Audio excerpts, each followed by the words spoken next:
है, वास्तविक इकोनॉमी को समझें तो वास्तविक इकोनॉमी के तहत लोग अपनी जितनी भी वास्तविक कमाई होती है उस वास्तविक कमाई में केवल 20% कमाई का टैक्स देते हैं। 20% कमाई का, 80% कमाई का टैक्स लोग देना नहीं चाहते, क्योंकि टैक्स इतना ज़्यादा है कि किसी को भी देने का मन नहीं करेगा। 100 रुपये हम कमाए, 30 रुपये सरकार को दे दें, किस बात के? सरकार अगर हमें कभी नुकसान हो जाए तो क्या 30% हमें देने आएगी?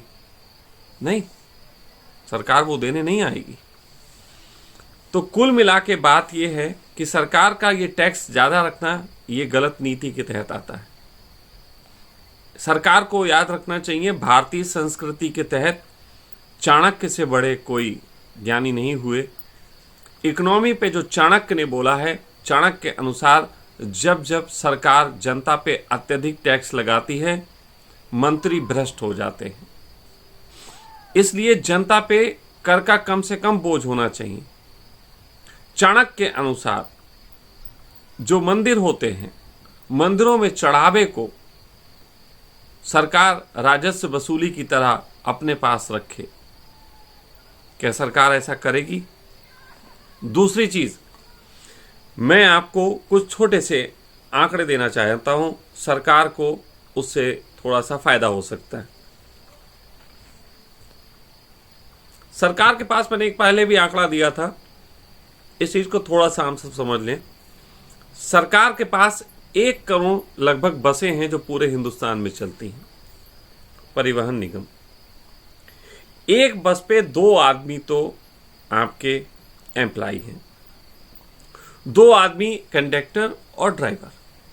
उसके अलावा आपको उसको चलाने के लिए एक गाड़ी पे 1 आदमी और आप कम से कम मान लो, यानी कि लगभग 2-3 करोड़ लोगों की व्यवस्था इस पे लगी हुई है। 2-3 करोड़ लोगों में 2-3 करोड़ लोगों के जो एक तरीके से महीने का उनका खर्चा होता है, तो एक आदमी की अगर हम औसत आय 30,000 रुपये भी मान लें तो 90,000 करोड़ रुपए महीने सरकार को इसमें देना पड़ते हैं। सरकार को 90,000 करोड़ देने पड़ते हैं। इसका मतलब सालाना सरकार का इसमें जो खर्चा होता है वो लगभग 11 लाख करोड़ रुपए का सिर्फ उनको सैलरी देने का होता है। फिर उससे निकलते भी हैं, लेकिन सरकार के अनुसार वो लगभग घाटे में ही जाते। एक बस, एक प्राइवेट बस जो व्यक्ति चलाता है, अगर आप आज की तारीख में एक दिन के लिए विवाह के लिए बस का किराया पता करें तो लगभग 16-17 हजार रुपये, 20,000 रुपये तक का किराया होता है, और उसमें सब खर्चे निकाल के उसका प्रॉफिट 10,000 रुपये होता है। सड़क पे प्राइवेट वाहन जो भी चलाते हैं वो सब प्रतिदिन बसों से कम 15 से 20,000 रुपये कमा के लाते हैं। मैं सरकार को एक सजेशन देना चाहता हूँ। सरकार 5,000 रुपये प्रतिदिन पे अपनी बसें प्राइवेट सेक्टर को दे सकती हैं, लेकिन वो प्राइवेट सेक्टर एक कंपनी को ना दे के, या एक कंपनी भी अगर तैयार हो तो प्रति मतलब बस के हिसाब से कम 5,000 रुपये उससे वसूले जाने चाहिए। और ना करे तो जो ड्राइवर और कंडक्टर बस चलाते हैं उनको ही उस बस को दे देने चाहिए कि हम आपसे प्रतिदिन 5,000 रुपये इसके लेंगे और ये बस आपको दी जाती है, और उसके बाद आप इससे 5,000 रुपये हमें दीजिए, अपनी कमाई अपनी जितनी चाहें आप निकाल लीजिए। आप 10,000 कमाएं, 15,000 कमाएं, मैं आपको विश्वास दिलाता हूं कि एक बस तो मैं ले लूंगा। और जो भी कंडक्टर ड्राइवर होंगे, अगर आप उनसे बात करके देखें तो निश्चित ही 5,000 रुपये पर डे पे वो भी बस लेने को तैयार हो जाएंगे। यानी कि 1 करोड़ बस का प्रतिदिन 5,000 करोड़ रुपए सरकार को मिलेगा।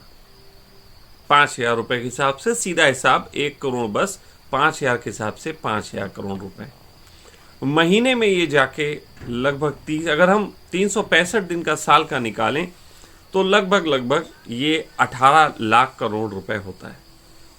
18 लाख करोड़ रुपया केवल हम परिवहन निगम से हम प्राइवेट देके इसको ले सकते हैं, और हमारा सालाना बजट जो है वो 20 लाख करोड़ रुपए का आज की तारीख में है, जिसमें परिवहन निगम से कमाई का तो कोई सूत्र है नहीं, बल्कि उनको जो देने पड़ते हैं 9 लाख करोड़ रुपए साल के, जो 11 लाख करोड़ रुपए लगभग जो देने पड़ते हैं जो हमारे एम्प्लॉइज़ को, वो भी देने नहीं पड़ेंगे।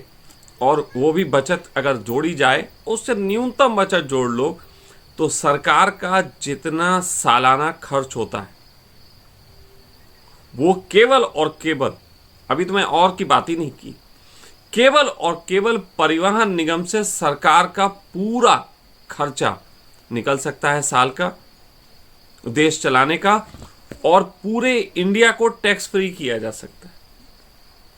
इस टैक्स फ्री करने का सबसे बड़ा लाभ ये होगा कि हमारे यहाँ सभी लोग तनाव मुक्त होंगे और ईमानदार होंगे, स्वतंत्र रूप से व्यवसाय कर पाएंगे, और सरकार यहाँ पे एक कमाई का एक्स्ट्रा सोर्स खोल सकती है। और वो एक्स्ट्रा सोर्स ये होगा कि सरकार चाहे तो देश से जो मैन्युफैक्चरिंग होती हैं चीज़ें और बाहर जाती हैं दुनिया के और मुल्कों में, उनमें सरकार का 30% टैक्स जोड़ने के बाद एक्स्ट्रा टैक्स जोड़ने पे इतनी महंगी होती है कि हम चीन वगैरह से मुकाबला नहीं कर सकते सस्ते में।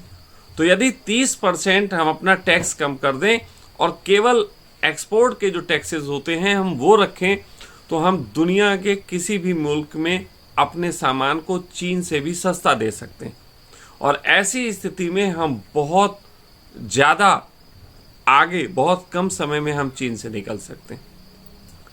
सरकार के सिर्फ एक सेक्टर की मैंने अभी बात की है, सिर्फ एक सेक्टर की, परिवहन निगम, सिर्फ एक सेक्टर से हमारा सालाना बजट पूर्ण हो सकता है।